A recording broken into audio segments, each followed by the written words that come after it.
It's now time to catch up with Kathy, our local horticulturist. Good morning, Kathy.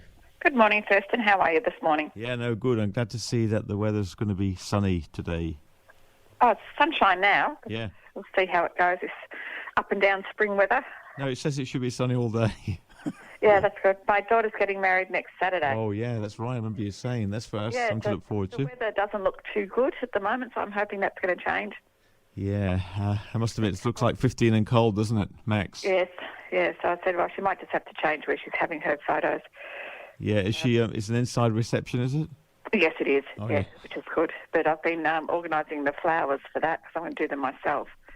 Oh, good. Running around ordering some from local florists and also using my ones from my beautiful lilac tree. So they're all in bloom. It's going to smell beautiful. Oh, that's an exciting time for you. Oh, it's a lovely time. But the dahlias won't be ready and the peonies won't be ready. So As long as your daughter's ready, that's the main thing. oh, I know, that's it. So we'll find some beautiful flowers for her. Yeah, so talking about flowers in the garden, so what is blooming at this time then? Well, there's lots of things in the garden. As I said, I've got a couple of peony buds, but you've got a lot of the salvias are starting to bloom. You've got carnations there. You've got the daisies are starting, the salvias. There's lots of different flowers, and it's always good to plant flowers in your garden to get the bees in. I was actually planting my tomatoes yesterday in amongst my flowers in my front garden. Oh, that's keen. To see how that goes. So a lot more bees around where the flowers are. So hopefully a lot of pollination Yep. and a lot of fruit then. Yep. So just talking about your tomatoes then, so could you just run through the best way to plant them and varieties, etc.? Yeah, so this is even the old way used to be wait till cup day, but I think the way that the weather's up and down at the last few years, I always plant mine in the beginning of October. Right, so a month earlier basically, yeah? Yeah, I think so.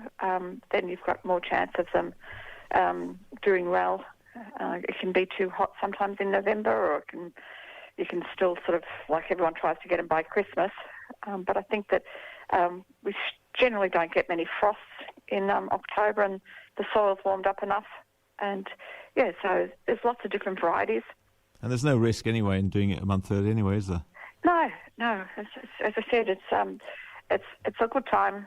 It might be cold some of the days, but I think most of the frosts have gone, and that's the main worry that you have. So that's why I've planted mine in amongst the flowers, because they've got a bit of protection low down if it does get too cold.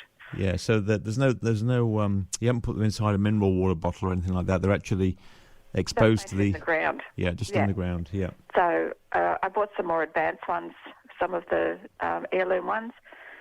So, and then the other ones, the oxheart, I've grown from seed. And they've germinated outside in the little pots. But, so it's warm enough for them to come up. So I figured well, it's warm enough for them to go in the garden. So they're only about the size of my finger, so I'll probably plant them during the week. But the other ones, I've got some of the diggers ones. So, yeah, we've got some heirloom ones down at work. So tried this one that's one of the grandma throwing ones.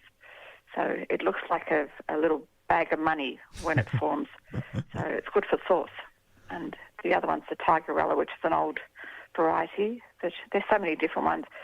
So, yeah, now we've got the old ones as well as the current ones, the Apollos and Grosslys. Yeah, it's always good to have different ones, isn't it? Yeah, there's all different ones. So I thought I'd try some new ones. New, but they're old. Yeah. And, yeah, and I'll put the sweet bites in. But also, as I said, the oxheart I'm growing. And I'll put my basil in the front. Beautiful. Yeah. Hey, just the other night I actually bought some purple sprouts. I've never seen them before, but they taste really good. They're like little red cabbages. Yeah, there's so many nice things that you can plant now. Yeah. I didn't plant any, but I just ate them. But I should plant them. No, there's some funny things that they're crossing. And I said also going back to some of the heirloom ones. So I remember some of the Romanesco, one year this is like a pointed, and people were going, something's wrong with my broccoli. I said, no, it's just the way that it forms. So, yeah, you go back to the old varieties that haven't been around for a while. It gets people a while to make what they look like. Yeah, exactly. It's good to... time to put all your strawberries in as well. Oh, strawberries as well this weekend. Wow. Yeah, there's so many things. It's the best planting time. spring, and especially in October, because you've got most of the cold and before the really hot days come. Even though we did have a couple, not as bad as when I was in Sydney when it was 36 degrees a few weeks ago. That was hot. Yeah. I wasn't ready for that. So, but no, down here is best time to plant. So pretty much most of your summer harvesting ones, or your capsicums, your chilies. Probably I'd still hang off the cucumbers for a little bit. The nights are a little cold, but that's only by a couple of weeks. Yeah. And you can put your basil in. And so it's pretty much whatever you want, peas, beans. So get some manure in the garden, a bit of fertiliser pellets and some blood and bones, dig it all over and you should be ready to plant. Yep, no, it sounds terrific. And also manure, the type of manure you can use, if you use chicken, you have to leave it for a couple of weeks, don't you? I wouldn't use horse manure. That's the only one I don't use. Besides, horse, dog and cat, that's a no-no. But cow and chicken and sheep, they're the most common ones. The chicken has got to be old so that it's not too hot. And too toxic, yeah. Yeah, the horse one just has too many weeds in it from what they eat. I made the mistake one time of buying some on the side of the road and putting it in my garden, not composting it first, and just you have this layer of hay coming up, all grass everywhere. So if you're buying a horse, you've got to, or you've got horses, you've got to compost it first to get rid of all the weeds. There's never an easy way, is there? It's always because you see them on the side of the road, $2 for a big bag. I would put in the compost first. Yep. To a hot compost will get rid of the weed seeds, because otherwise you're just planting seed weeds in your garden. Exactly. Yeah. Because it's the way the cows are different because they've got different couple of stomachs. So most of the seeds get out of it before it comes out the other end. But you still set it down. If you're putting it in a bed, don't use it for a few weeks. But normal retailed cow manure, that's all composted and weed-free and all that sort of stuff. So I mix that in with my compost and spread that and dig that through the garden. And as I said, I do organic fertiliser, so a bit of that in and just turn it all over and plant straight into it.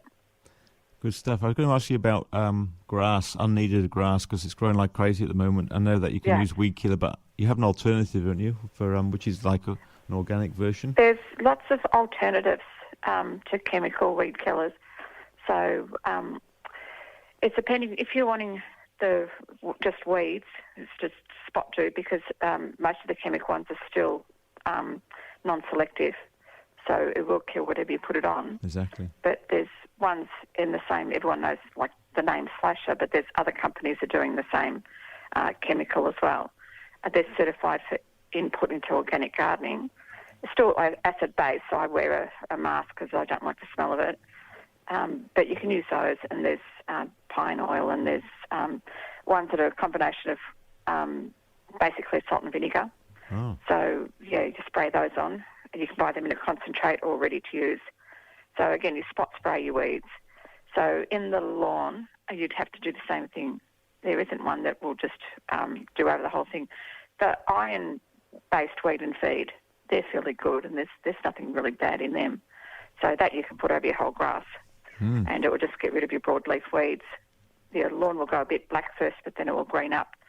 So that's probably the out of the chemical ones, that's probably the least toxic of them. And you've got those there down in it's just Diamond Creek? The powdered weed and feed. The liquid ones are more chemical. Yeah. The powdered ones, they're fairly safe to use on the garden. But otherwise, pulling the weeds or using the alternatives, because a lot of people are going away from the glyphosate. Yes. So I think more alternatives will be coming around. Yeah, and also, too, with your fruit, once it's forming on your trees, when you don't need the bees anymore, it's probably best to put an insect net over it, because we have had fruit fly in the area over the past few years. So rather than if you don't want to be spraying, insect net is probably the best way to protect your fruit. So that has to be a very fine net, does it? Yeah, it's even though the new bird net is finer than it used to be, the insect net is finer again. Wow. So that's why you have to wait till your fruit's pollinated, because the bees won't be able to get in either. Right. So you have to make sure you seal it down the bottom, otherwise they'll come from underneath. It's quite a job, isn't it? Making sure you seal it proper. Yeah, properly. There's also ones that are formed so they're in a dome shape to put over the tree, and then you can, like a pull cord, and bring it in underneath it, like doing a stack of potato type thing. Yeah. But where you need like continual pollination in your vegetables, you might have to put bait traps around so that they trap the fruit flies and kill them. Yeah. So another thing we have to worry about. I know, there's always something. And also with your citrus trees, make sure that your gall wasp traps are hanging up because it's the time that they come out. Yeah. They've been flying around for a little bit, but it's better late than never. If you haven't got them in, put them up. Right. And they're those little bumps that you get in the citrus tree branches. That's called a spiral wasp. Wow. Yeah. Another introduced one. They both come from Queensland. Oh, do they? Yeah. So, yeah. But gone are the days after we don't have to worry about our fruit. We just have to protect them now. Yeah, I know. It's a shame. There's always something to think about. Exactly. No, that's why we got you here, because you know everything about gardens. The main thing that people have been coming down asking for are the fruit fly solutions, because a lot of them got stung last year by them. No pun intended. But, so you can use the pyrethrum, and you have to keep spraying that on. Or you make baits out of there's an insecticide called Success, and you can spray that on bait and hang them up. Or you can make little, there's another one that you actually hang in the tree. It's sort of like the wasp traps, which they attract the fruit fly. You want the female, you want to attract the female because they've got a desire to lay eggs into any fruit at all. So it hangs them up, it attracts them and it kills them. Wow. So you break the cycle. Right, so we better get out there and get some work done. Lots and lots of things to do, but you get the reward. No, exactly. Growing your own stuff, even if it is flowers, if you're not into growing vegetables. But, so many things. All my bean seeds have come up. I tend to grow them by seed because they do better and you can plant more. So they've all come up. My snow peas have come up. So it's just a great time to plant lots and lots of different fruit and veggies. Yeah, we're lucky here that we do have such a varied climate as well, so we can do so many different things. Well, that's it. Yeah. So hopefully it doesn't get too hot too quickly. We had a little hot weather for a little bit, so hopefully it goes back into a normal pattern. Exactly. For a while. At least we got that beautiful rain the other day. I know. It was good. So that's all soaked down into the ground, which is good. Yeah, well, I hope you have a great weekend next weekend, and don't worry about anything. Just enjoy it. No, that's it. Yeah. It's all been organised.